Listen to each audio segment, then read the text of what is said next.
Important subject power మీద మాట్లాడే అవకాశం ఇచ్చినందుకు. అధ్యక్ష, మనందరికీ తెలుసు కరెంటు అనేది మన సొసైటీకి మనందరికి కూడా ఆక్సిజన్ లాంటిది. చాలా క్రిటికల్ ఇష్యూ. అటువంటి ప్రాముఖ్యత ఉన్న పవర్ సెక్టర్ని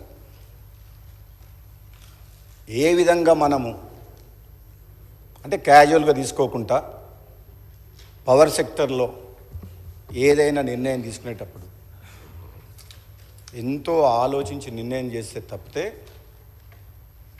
మనము పవర్ ప్రొడ్యూస్ విషయంలో అయినా సరే, ప్రొక్యూర్మెంట్ విషయంలో సరే, విద్యుత్ సంస్థలు బాధ్యతాయుతంగా చేస్తే సంస్థలు లాభాలు నడుస్తాయి, వినియోగదారులకు కూడా తక్కువ ధరకే మనము కరెంటు సరఫరా చేయొచ్చు. అధ్యక్ష, ముఖ్యంగా నిన్నగాక మొన్న సభలో కూడా దీని మీద చర్చ జరిగింది.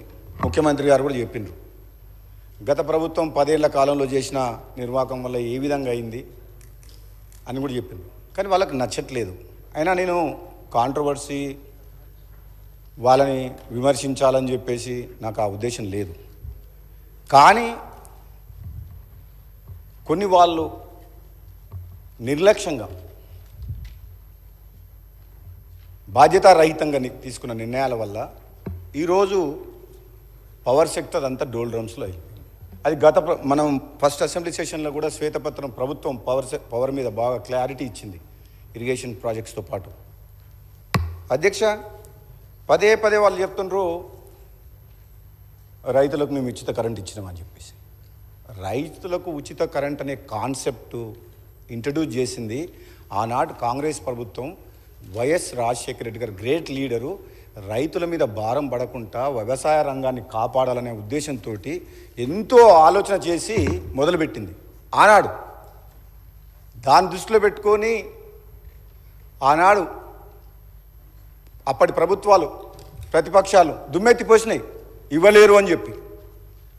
100% రైతులకు ఉచిత కరెంట్ ఇచ్చి ఇది రైతుల పక్షపాత ప్రభుత్వము, ఇది కాంగ్రెస్ పార్టీ రైతుల కోసం పనిచేస్తుందని చెప్పి నిరూపించుకున్న ప్రభుత్వం ఆ రోజు.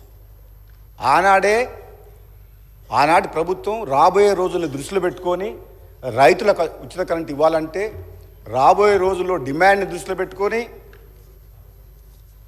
అప్పుడు ఉన్న ప్రభుత్వం తీసుకున్న కొన్ని చర్యలు, కొత్తగూడెంలో 800 మెగావాట్ల ప్లాంట్ కావచ్చు, సింగరేణి విద్యుత్ కేంద్రం 1200 మెగావాట్లు కావచ్చు, 600 మెగావాట్ల కాకతీయ విద్యుత్ కేంద్రం కావచ్చు, 240 మెగావాట్ల లోయర్ జూరాల హైడల్ కేంద్రం కావచ్చు, 120 మెగావాట్ల పులిచింతల హైడల్ కేంద్రం కావచ్చు. ఆనాడు ప్రణాళికలు రచించి అప్పుడు మొదలుపెట్టిన ప్రాజెక్టులు. మొత్తం తెలంగాణ ఏర్పడే నాటికే 2960 మెగావాట్ల విద్యుత్ ఉత్పత్తికి అవసరమైన పనులు అప్పుడే స్టార్ట్ చేశారు. అధ్యక్ష, ఇంకో విషయం ఏంటంటే తెలంగాణ ఇచ్చిన కాంగ్రెస్ పార్టీ ఆనాడు యూపీఏ ప్రభుత్వం కూడా ఆంధ్రప్రదేశ్ పునర్విభజన చట్టాన్ని రూపకల్పన చేసినప్పుడు తెలంగాణ ఉద్యమంలో ఆత్మ బలిదానులు చేసుకున్న అమరుల కళను సాకారం చేయాలంటే రాష్ట్రం ఏర్పాటు అయితే, జనాభా నిష్పత్తి ప్రకారం అయితే, ఆస్తుల పంపకం విషయంలో 58.32% ఆంధ్రప్రదేశ్కు, 41.68 తెలంగాణకు. అదే విద్యుత్ ఉత్పత్తి విషయంలో రాష్ట్రం ఏర్పడిన నాటికి తెలంగాణలో సంక్షోభం అన్న విద్యుత్ రంగంలో రావచ్చని చెప్పి దృష్టిలో పెట్టుకొని 53.89 తెలంగాణ రాష్ట్రానికి విద్యుత్ విభజన చట్టంలో న్యాయం జరగాలని చెప్పి చేయడం జరిగింది. అధ్యక్ష, ఆ చర్యల వల్ల యూపీఏ ప్రభుత్వం పునర్విభజన చట్టంలో ప్రత్యేకంగా విద్యుత్ రంగంలో మనం తెలంగాణకు అన్యాయం జరగొద్దని చెప్పి జనాభా నిష్పత్తిని కాకుండా ప్రత్యేకంగా విద్యుత్ రంగాన్ని దృష్టిలో పెట్టుకొని ఆనాడు తీసుకున్న చర్యల వల్ల 1800 మెగావాట్ల కరెంటు అదనంగా మనకు తెలంగాణ రాష్ట్రానికి వచ్చింది. అధ్యక్ష, మరి ఇవన్నీ ఎంతో సెన్సిటివ్ ఇష్యూస్, ఎంత జాగ్రత్తగా తీసుకోవాల్సిన నిర్ణయాలు కాబట్టి ఆనాడు కాంగ్రెస్ ప్రభుత్వం అయినా యూపీఏ ప్రభుత్వం అయినా ముందు చూపుతోటి ఈ రైతుల ప్రయోజనాలను దృష్టిలో పెట్టుకొని నిర్ణయాలు తీసుకొని ముందుకు పోయింది అధ్యక్ష. ఈ తెలంగాణ రాష్ట్రంలో రైతులకు కరెంటు కష్టాలు లేకుండా కాపాడేందుకు ఆలోచన చేసిన విషయం అధ్యక్ష. అటువంటిది ఈరోజు అధ్యక్ష ప్రతిపక్షంలో ఉన్న నాయకులు, పెద్ద మనుషులు, ఇక్కడ నిర్ణయాలు తీసుకున్న పెద్ద మనిషి లేడు, హౌస్కు లీడర్ ఆఫ్ ద ఆపోజిషన్ అయితే లేడు. ముఖ్యమంత్రిగా నిర్ణయాలు తీసుకొని ఒక ఇంపార్టెంట్ సబ్జెక్టు మీద చర్చ నడిచినప్పుడు కనీసం లీడర్ ఆఫ్ ద ఆపోజిషన్ హౌస్లో ఉంటే ఆయన తీసుకున్న నిర్ణయం వల్ల జరిగిన నిర్వాహకం ఏ విధంగా జరిగింది, ప్రజలకు, వినియోగదారులకు, విద్యుత్ సంస్థలకు ఏ విధంగా నష్టం జరిగింది, ఈ నష్టాల ఊబిలోకి ఎందుకు నెట్టబయటపడ్డాయి ఈ విద్యుత్ సంస్థలు అనే విషయము మేము కొంచెం చెప్పుకునే అవకాశం, ఆయన వినే అవకాశం ఉండేది అధ్యక్ష.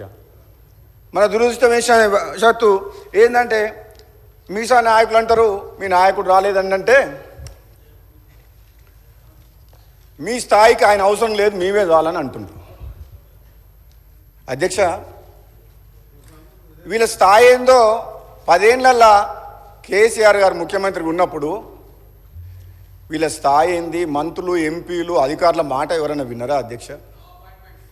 నో అపాయింట్మెంట్, ఒంటెద్దుపోకడా, నిజం ఉన్నట్టు అట్లా కాదు ఇట్లా అని చెప్పే అవకాశం వీళ్ళకి ఎవరికైనా ఇచ్చిండా అధ్యక్ష? ఆయన అంత దమ్ము ధైర్యం వీళ్ళకు లేదు, ఆయన వినేవాడు కూడా కాదు.